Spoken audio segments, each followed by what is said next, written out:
যেমন খুশি তেমন সাজো, মন চাইলো সরকারে গেলাম, মন চাইলো সরকার থেকে চলে এসে রাজনৈতিক দল গঠন করলাম, মন চাইলো আবার আপনাদের কাছে ভোট চাইলাম যে ভোট দাও। এইটা কেমন কথা? অবশ্যই আপনারা সেখানে যারা গেছেন একজনও পদত্যাগ করতে পারেন না। যদি পদত্যাগ করেন তাহলে ব্যর্থতা স্বীকার করে পদত্যাগ করতে হবে, যে আমি ব্যর্থ, আমি পদত্যাগ করতেছি।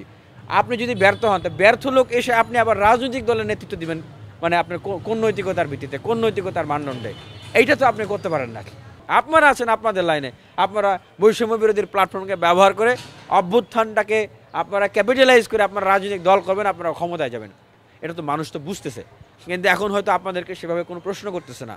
কিন্তু বৈষম্য বিরোধীর প্ল্যাটফর্মকে ব্যবহার করে এই যে বিভিন্ন জায়গায় কমিটি কেন্দ্রিক অন্তকন্দল হচ্ছে, কমিটি কেন্দ্রিক সংঘাত হচ্ছে, সহিংসতা হচ্ছে, মারামারি হচ্ছে, হ্যাঁ, বিভিন্ন জায়গায় টেন্ডারবাজি হচ্ছে, চাঁদাবাজি হচ্ছে, হ্যাঁ, এই বৈষম্য বিরোধীর প্ল্যাটফর্মের যে নেতারা, আজকে দেখলাম যে মংলা পোর্ট কর্তৃপক্ষের যে কর্মচারী, সেইটার তারা প্রধান উপদেষ্টা হয়ে গেছেন। কথা হলো যে ভাই বিএনপি করলে দোষ, জামাত করলে দোষ, অমুক করলে দোষ, তমুক করলে দোষ, তারা ক্ষমতার জন্য পাগল হয়ে গেছে। তা আপনারা যে করতেছেন এগুলো দোষ না। এখন কথা হলো, যখন আমাদের মাননীয় প্রধান উপদেষ্টা বলেন যে ছাত্রদেরকে উনি প্যাট্রোনাইজ করতেছেন, তখন তো স্বাভাবিকভাবেই, হ্যাঁ, ব্যবসায়ী গোষ্ঠী বলেন, হ্যাঁ, বিভিন্ন ভেস্টেড গ্রুপ বলেন, প্রশাসনের লোক বলেন, তারা তো বুঝে নেবে যে মাননীয় প্রধান উপদেষ্টার সাপোর্ট আছে, তাহলে তো তারা সরকারি দল। তা আপনারা তো এমনি সেই সুযোগগুলো পাচ্ছেন। আপনাদেরকে তো কোনো জায়গায় কোনো প্রিভিলেজ পাওয়ার জন্য মারামারি ফাটাফাটি করা লাগে না, হ্যাঁ, কিন্তু অন্য যারা আছে তাদেরকে তো প্রিভিলেজ পাওয়ার জন্য মারামারি ফাটাফাটি করতে হচ্ছে। এই জন্য কারো বলেন টেম্পো স্ট্যান্ড, এখন আপনাদেরকে কি বলবে জাহাজের স্ট্যান্ড। তো এগুলো তো বাস্তবতা, এখন বলতে হচ্ছে দেশের স্বার্থে। কারণ আমরা তো ভাই শেখ হাসিনার চোখের উপর চোখ রেখে কথা বলেছি, শেখ হাসিনার মুখের উপর আঙ্গুল রেখে কথা বলেছি, ভয় পাই নাই। তো ন্যায্যতার ক্ষেত্রে দেশের প্রশ্নে, দেশের মানুষের স্বপ্নের প্রশ্নে, যারা শহীদ হয়েছে, রক্ত দিয়েছে, তাদের চেতনার প্রশ্নে অবশ্যই ন্যায্যতার জায়গা থেকে কাউকে আমরা ছাড় দিব না।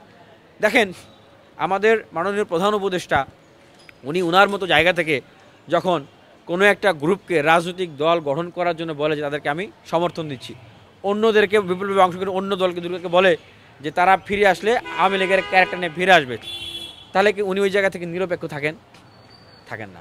আমাদের যে সংস্কারের যে প্রস্তাবনাগুলো, আমাদের রাষ্ট্র কাঠামোর যে গুণগত পরিবর্তনের যে প্রস্তাবনাগুলো, এগুলো বাস্তবায়নের যে পরিকল্পনাগুলো, এগুলো কেন ভাই? এগুলো তো এই জন্যই যেন পক্ষপাতিত্ব না থাকে, যেন কেউ স্বৈরাচার হয়ে উঠতে না পারে। এই জন্যই তো মানে মৌলিক জায়গাগুলোর পরিবর্তনের উদ্দেশ্য এই, তাই না? যেন সাম্য এবং সমতা বজায় থাকে। তাহলে এখন আমি প্রশ্ন রাখতেছি যে যদি মাননীয় প্রধান উপদেষ্টা অথবা উপদেষ্টাদের তত্ত্বাবধানে কোনো রাজনৈতিক দল গঠিত হয়, তাহলে এটা কি নিরপেক্ষতা বজায় থাকে না? বিএনপির মহাসচিব মির্জা ফখরুল ইসলাম আলমগীর সাহেব বা রুহুল কবির রিজভী ভাই বা বিএনপির সিনিয়র নেতারা কিন্তু এই কথাই বলতেছেন যে ক্ষমতায় থেকে রাজনৈতিক দল গঠন করলে তারা মেনে নেবে না। আর মাঠ পর্যায়ে ওনাদের অনেক বেশি সমালোচনা থাকার কারণে ওনাদের কথাগুলো তৃণমূলের কাছে হয়তো গ্রহণযোগ্যতা পাচ্ছে না, কিন্তু কথাটা কিন্তু সত্য, কথাটা তো বাস্তব।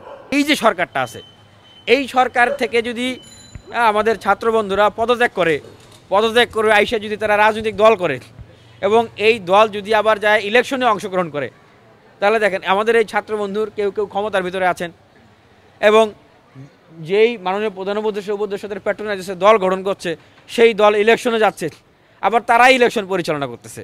তাহলে এইটা কি একটা নিরপেক্ষ, একটা লেভেল প্লেয়িং ফিল্ডের কি নির্বাচন হচ্ছে না? তো এই কথাগুলোই তো বিএনপির শীর্ষ পর্যায়ের নেতারা বলছেন এবং একই ধরনের কথা কিন্তু জামাত ইসলামের আমির উনিও কিন্তু বলেছিলেন